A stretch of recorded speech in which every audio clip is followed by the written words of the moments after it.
Hello friends, என்னோட வீடியோவை நீங்கள் இப்போ தான் ஃபஸ்ட் டைம் பார்க்குறீங்க அப்படின்னா, நம்ம இங்கிலீஷ் ஸ்டோரியிலேருந்து எப்படி இங்கிலீஷை ஈஸியாக லேர்ன் பண்ணுறது, வேர்ட் பவர், கான்வர்சேஷன், இடியம்ஸ் இந்த மாதிரி நிறைய வீடியோஸ் நம்ம போட்டிருக்கோம். ப்ளீஸ் போய் பாருங்கள். உங்களுக்கு பிடிச்சிருந்தா ப்ளீஸ் சப்ஸ்கிரைப் பண்ணுங்கள். இப்போ நம்ம பார்த்துட்ருக்க ஸ்டோரி ஃபேரி டேல்ஸ்லேருந்து ஒரு ஸ்டோரி எடுத்து பார்த்துட்ருக்கோம். 7 கிட்ஸ் அண்ட் எ ஸ்லை வுல்ஃப், 7 குழந்தைகள் மற்றும் ஒரு தந்திரமான நரி. இன்றைக்கி நம்ம பார்க்க போகிறது பார்ட் 4, பார்ட் 1, பார்ட் 2, பார்ட் 3. இந்த மூணுமே நான் உங்களுக்கு கீழே டிஸ்கிரிப்ஷனில் கொடுக்குறேன். அதை பார்த்தா தான் உங்களுக்கு இது நல்லாவே புரியும். அதை தாண்டி ரொம்ப இன்ட்ரெஸ்டிங்கான ஸ்டோரி. இப்போ நம்ம ஸ்டோரிக்குள்ளே போகலாம்.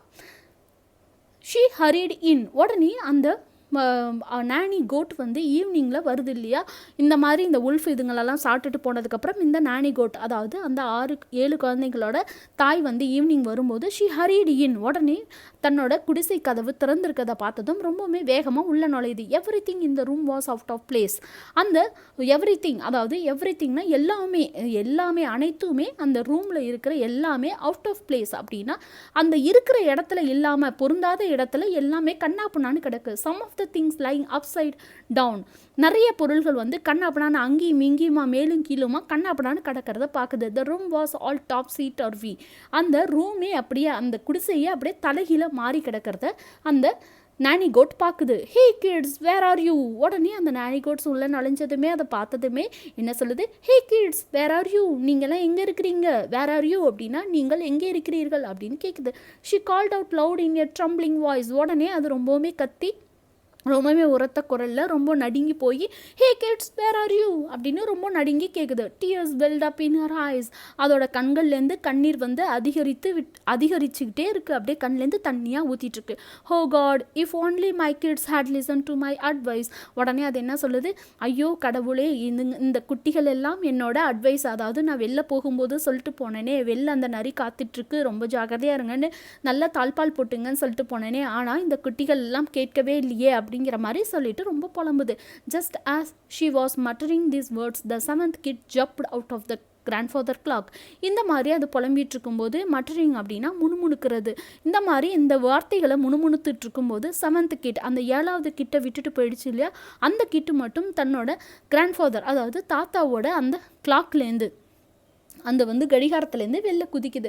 He began weeping bitterly to see his mother. உடனே அவங்க அம்மா பார்த்ததுமே ரொம்பவுமே புலம்ப ஆரம்பிச்சிருச்சு, ரொம்பவுமே கத்தி அழுக ஆரம்பிச்சிருச்சு. பிட்டர்லி அப்படின்னா ரொம்பவுமே கசப்பாக, ரொம்பவுமே அழுக ஆரம்பிச்சிருச்சு. ambid sobbing he narrated whole story to her.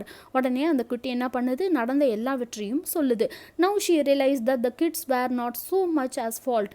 அப்போ தான் அந்த நானி கோட்டுக்கு புரியுது, ஆமாம் நம்ம குழந்தைங்க மேலே அவ்வளோ பெரிய தப்புலாம் இல்லை, நம்ம குழந்தைங்க 2 தடவை ரொம்ப சாதுர்த்தியமாக அதை பேசியிருக்காங்க, பட் 3வது தடவை தான் அந்த நரி ஏமாத்திடுச்சு அப்படிங்கிறத அது புரிஞ்சுக்குது. அந்த 2 தடவையும் அந்த நரி எப்படி சொல்லி ஏமாத்துச்சு, எப்படி சொல்லி இந்த குட்டிகளை விழுங்குச்சு அப்படிங்கிறத நீங்கள் first part, second part, third பார்ட்டை போய் பாருங்கள், ரொம்ப இன்ட்ரெஸ்டிங்காக இருக்கும். amid sobbing he narrated whole story to her. Now she realized that the kids were not so much as fault. நம்ம குழந்தைகள் மேலே ரொம்ப தவறு இல்லை அப்படிங்கிறது அதுக்கு அப்போ தான் புரியுது. she hugged him and consoled herself with the thought at least one had survived. உடனே அந்த நானி கோட்டுக்கு என்னன்னா அதை கட்டி தழுவி கன்சோல் பண்ணுது, ஆறுதல் சொல்லிட்டு பரவாயில்ல, ஒரு குட்டியாவது உயிர் பிழைச்சிருக்கே அப்படின்னு சொல்லிட்டு ரொம்பவுமே சந்தோஷமாகுது. Suddenly an idea crept in her mind. இந்த மாதிரி யோசிச்சுட்டே இருக்கும்போது திடீர்னு அது மைண்டில் ஒரு யோசனை நகர்ந்து வருது. என்ன யோசனை அப்படின்னா, இந்த வீடியோவில் பார்த்தீங்கன்னா இந்த லாஸ்ட்டாக 3 டாட் கொடுத்துருக்கேன் இல்லையா, இது பேர் பஞ்சுவேஷன் மார்க்ஸ்ன்னு சொல்லணும்.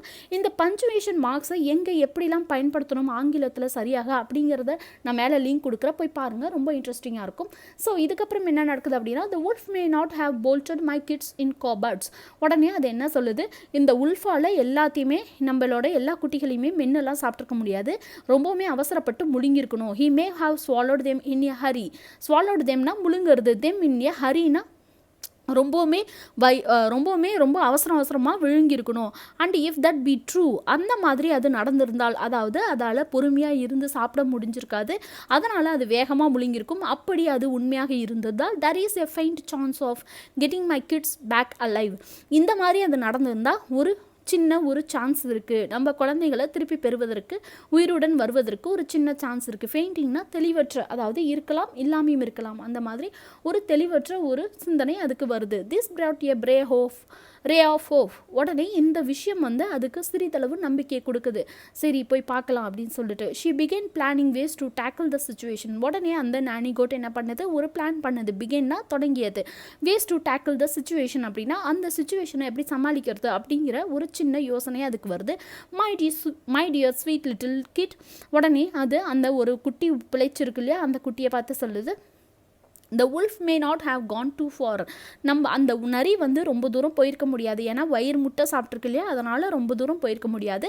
he has got 6 of my kids in his stomach. அது என்னுடைய 6 குழந்தைகளையும் அதோட வயிற்றில் வச்சிருக்கு. and this must have made it impossible for him to move.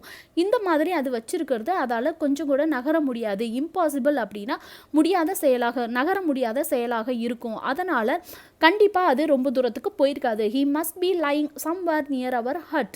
அதனால் கண்டிப்பாக அது இங்கே தான் எங்கேயாவது நம்ம குடிசை கிட்டக்க எங்கேயாவது படுத்திருக்கும். let us go out and search for him. அதனால் நம்ம போய் அதை தேடி பார்க்கலாம் அப்படின்னு சொல்லுது. I go in this direction and you go in that. உடனே அவங்க அந்த நானி கோட் என்ன சொல்லுது, நான் இந்த டைரக்ஷனில் போகிறேன், நீ அந்த டைரக்ஷனில் போ. டைரக்ஷன்னா திசைன்னு அர்த்தம். But be very careful. உடனே சொல்லிட்டு என்ன சொல்லுது, ஆனால் ரொம்ப கவனமாக இரு அப்படின்னு சொல்லுது. செட் த நானி கோட். அந்த மாதிரி சொல்லுது. சடன்லி த கிட் சா த ஸ்பூர் ஆஃப் த உல்ஃப். உடனே அந்த கிட்ட என்ன பண்ணுது அப்படின்னா, அந்த 7வது குட்டி இருக்கு இல்லையா, அந்த குட்டி வந்து அந்த அந்த கிட்ஸா அப்படின்னா பார்த்துது. என்னத்தை பார்த்தது, ஸ்பூர் ஆஃப் த உல்ஃப், அந்த கால் சுவடுகளை பார்க்குது, அந்த நரியோட கால் சுவடுகளை பார்க்குது. he shouted excitedly. உடனே ரொம்பவுமே ஆர்வமாக, எக்ஸைட்டட்லி அப்படின்னா ரொம்பவே உற்சாகமாக கத்துது. Mother come see the footprints of the wolf. உடனே அது என்ன சொல்லுது, இங்கே பாருங்க இந்த உல்ஃபோட, அதாவது இந்த நரியோட காலடிகள் இங்கே இருக்கு. ஃபுட் பிரிண்ட்ஸ் அப்படின்னா கால் தடங்களை பாருங்கள். he must have gone in this direction. அவன் கண்டிப்பாக இந்த டைரக்ஷனில் தான் போயிருக்கணும் அப்படின்னு சொல்லுது. the nanny goat came running and saw the footprints of the wolf in the mud. உடனே அந்த நானி கோட் என்ன பண்ணுது, அந்த சேரில் வந்து அந்த கால் தடங்கள் பதிஞ்சிருக்கு இல்லையா, அதை அப்படியே ஃபாலோ பண்ணிக்கிட்டே அதை தொடர்ந்துக்கிட்டே பின்னாடியே வருதுங்க. அந்த கால் தடங்களை பார்த்துட்டு the mother and the kid followed the wolf's spoor and the traced him lying supine under a banyan tree. இந்த மாதிரி அந்த கால் தடங்களை பின்தொடர்ந்து வந்ததுனால அவங்களால அந்த உல்ஃபு வந்து அங்கே ரெஸ்ட் எடுக்கிறது, அதாவது மல்லாந்து பார்த்து, மேலே மல்லாந்து பார்த்தா அதால் ஒன்றுமே நகர முடியாமல் ஒரு பேனியன் ட்ரீ, அதாவது ஆலமரத்துக்கு அடியில் படுத்திருக்கிறத, லையிங்னா படுத்து மல்லாந்து படுத்திருக்கிறத பார்க்குது. ரெண்டுமே பார்க்குது. அதுக்கப்புறம் என்ன நடக்குது, அந்த குட்டிகள் திரும்ப வருதா இல்லையா அப்படிங்கிறத நம்ம நாளைக்கு பார்க்கலாம்.